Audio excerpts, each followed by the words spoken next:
We've all heard that beauty is pain, but in the world of underground ink, beauty is a ritual. I met a girl who wanted a masterpiece on her skin, something that breathed, something that moved. She found a tattoo artist who promised her exactly that. But his art came with one simple, impossible rule. Don't look. Today's story is a warning for anyone who thinks perfection is just skin deep. Because sometimes what's growing on your back is better left in the dark. Dim the lights. Let's look at the ink. It started with a plum blossom. She saw it on her friend's back, vibrant red petals that seemed to sway in a phantom breeze. Her friend told her it wasn't a normal tattoo. The artist didn't use needles. He just placed a tiny, seed-like black dot on her skin. 7 days later, the seed bloomed into art. Obsessed, the girl tracked down the artist. His shop was silent, smelling of damp earth and old ink. She chose a design that took her breath away. 100 butterflies, their wings shimmering with colors that didn't seem to belong to this world. The artist touched her back lightly.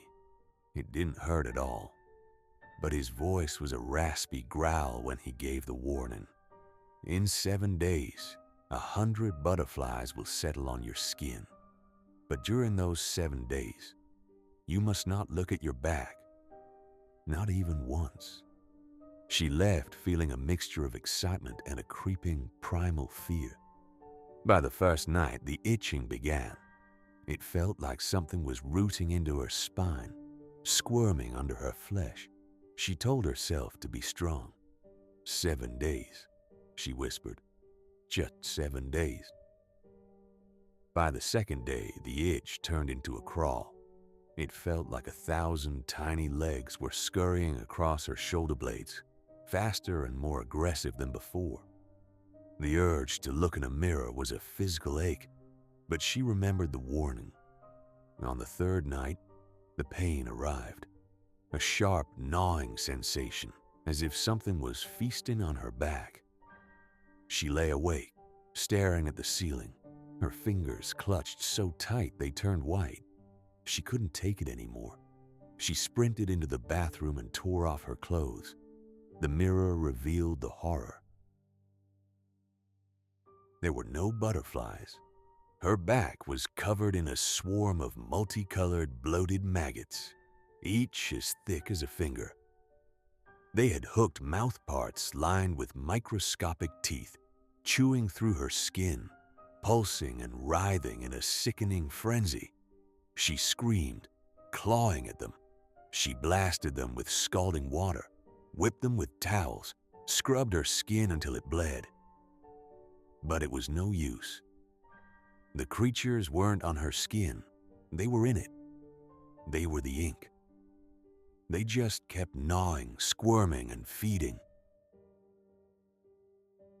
Desperate, she found the artist again. "What happens if I look?" she sobbed.